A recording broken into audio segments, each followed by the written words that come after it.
Last night, I got the opportunity to go to an LSU Alumni Association event and help do some work with the mic, interviewing the coaches that we've got on campus, from Jay Johnson, Beth Torina, soccer coach doing a great job over there.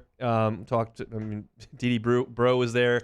It was a lot of fun, and it was in the South Stadium Club. And I bring it up just to say that it was great to go in the stadium and get a look at the field and just kind of feel like fall's in the air. I realize things didn't go great on Saturday, but they're coming home for this weekend, home opener, and you get to go take in Tiger Stadium. And I can't wait to get in there. It was a blast to kind of get in there and get the sights and sounds last night, and it'll be full throat on Saturday.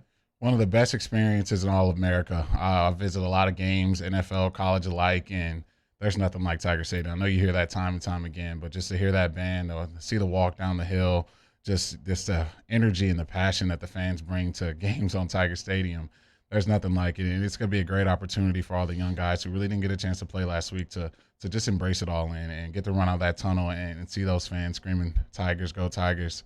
It's going to be a great opportunity. I'm glad that we get that back. You're uniquely qualified to speak about the head coach who's coming in as a visitor to Tiger Stadium, Frank Wilson. Obviously, we know the head coach at McNeese, spent a lot of years here at LSU, did great work as the running backs coach and recruiting coordinator, and was integral in getting you to come to LSU. So I just kind of open the floor to you to talk about your relationship with Coach Frank and what he meant to the staff and the program at LSU. Just a phenomenal ambassador for LSU football. I remember just meeting Coach Frank. Actually, I was in probably 9th or 10th grade. He was still at Tennessee with Coach O, actually. Funny how that works. Him and Coach O just recruited me, and I think Frank knew what he was talking about. I think it was a sophomore day. I may have been 14 or 15 years old. Bunch of recruits, Jarvis Landry, Anthony Johnson. You just keep going on.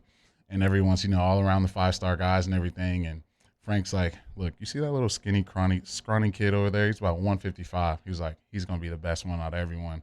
I'm like, what are you talking about? That kid is like a twig. That kid was Odell Beckham Jr. And that kid turned out to be pretty good. So Frank knew what he was doing. He said it all the time. He recruits pros. If you look at some of the guys he's recruited, it's a lot of NFL guys on that list. So kudos to Coach Frank. He's a great coach. He was always a threat when he was not in Baton Rouge, when he was in Oxford, and when he was up at Tennessee. He was a threat in these borders. And then LSU, obviously, Les Miles brought him in to help recruit and coach the running back room. What kind of recruiter is he? Just straightforward with you, straight honest with you. So to give it to you straight, obviously his home ties to Louisiana played a big role in that. Just all the relationships he's created over the years, guys who went on to go play professionally, and just makes you feel like family, man. I think that's kind of the thing that we all felt, all the guys that came in our class, that 2011 class, Lael Collins, Freak Johnson, Odell, obviously, Trey Turner.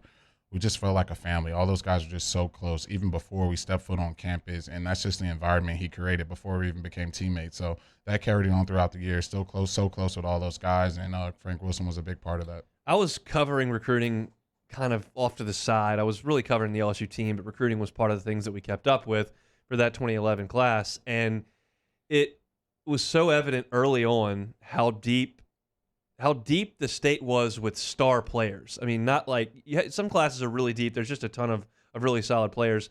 This was deep with stars, and they ended up being stars at LSU, and they've gone on to the NFL and been stars yourself. Jarvis, Odell, Freak Johnson, Lael, Trey Turner. I mean, you mentioned all his names. It was just remarkable, the players that came out of the state in that class.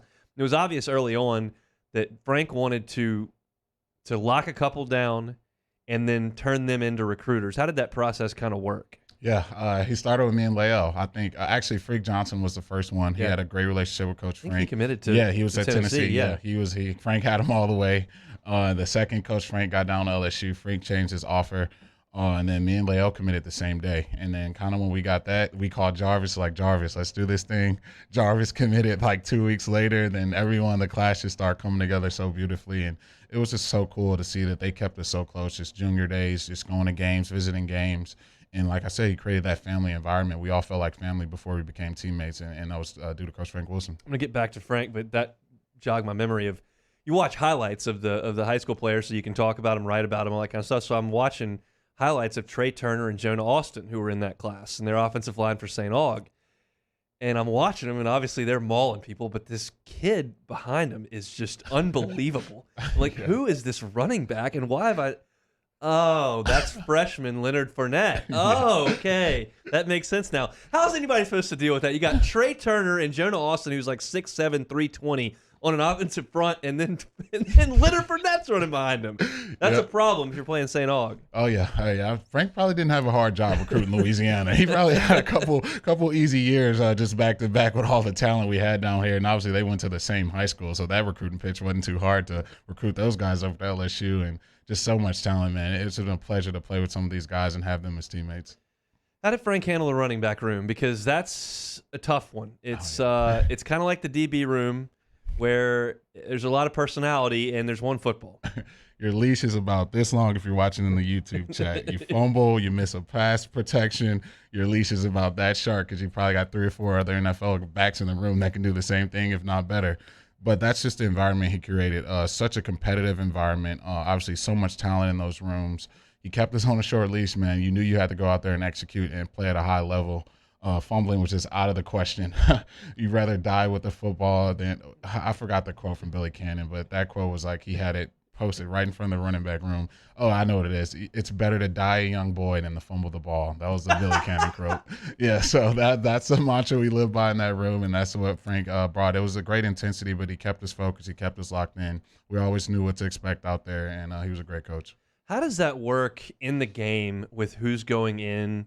Is the head coach making the calls, offensive coordinator? Is it the running back coach's job to do it? How do you determine who's going in the game? It's all Frank. That's his job. It's his thing. It's whatever you want to do. You know, you mess up or do anything, those eyes are going to be right on you, and he's probably going to be telling you, come over here to the sideline.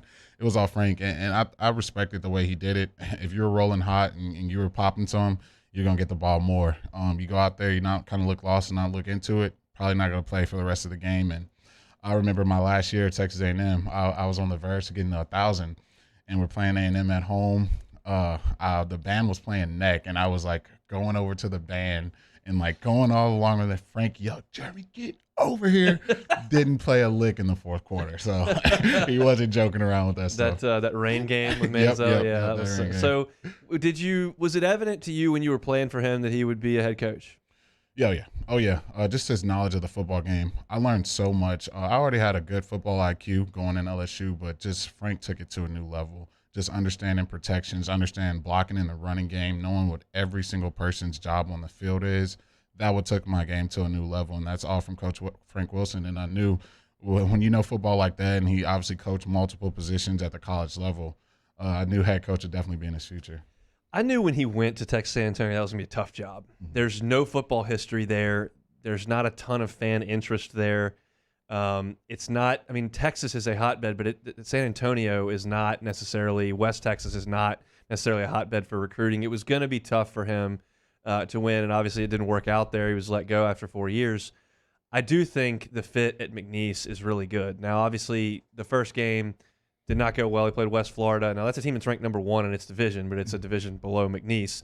They scored 42 points and kind of did what they wanted offensively. But I think with as good a hold as Frank has on this state, specifically the southern portion of it, I think that's a really good fit for him at McNeese. I think there's a chance that works. Yeah, I love him coming back to the state of Louisiana, having heavy ties to New Orleans and just the recruiting and knowing all the coaches in this area. I think it's going to definitely be beneficial for McNeese and that football team. He does a phenomenal job recruiting. Obviously, it's not going to be the level of guys he recruited in the past, but anyone that's on that edge or thinking about it, I think he would be the great coach to really get them over to the McNeese program. And like you said, it's a good fit. The FCS programs in this state have a good partnership with LSU. It's when you get to the FBS teams where there's friction and rivalry, but I remember very distinctly going up to speak in Natchitoches in 2011 when I was covering the team, and it was to a Northwestern State alumni meeting, but they wanted to hear about LSU because they support their hometown team, and maybe some of them went there, but they realize on Saturday nights they're locked into the Tigers. Same thing with McNeese over in Lake Charles. There are tons of people that because we live in Lake Charles, maybe we went there, maybe our son went there, but you know what? That's just our hometown team. We want to support them. We want them to do well, but we're Tigers to the core when they're playing Alabama. That's the way it goes. It doesn't feel that way for ULL and Louisiana Tech. They hate LSU, but and so I think that what Frank can do is latch on to some of these camps that LSU has, and obviously with O being here and them being as close as they are, you can use it as a resource. Obviously, they're not going to go to the camp and get Odell and Jarvis and Jeremy Hill and Leo Collins, but there are 35, 40 kids there they're going to play in college. If you can find and identify some of the ones, I think it's great. So the relationship between McNeese and LSU, I think, is a really healthy one. Yeah, it is. It is, and I'm glad they're playing this week, especially for us. McNeese can get some money out of it, and we can get a win out of it. So it's a win-win proposition, if you ask me. And Frank's got to do a phenomenal job recruiting that level guys. Just the guys that are probably not good enough to go to LSU, but they probably can go to ULL or maybe La Tech. But I think he could probably swing a few of those guys. He does a great job recruiting, especially the kids from Louisiana. So let's see what he does with this McNeese program.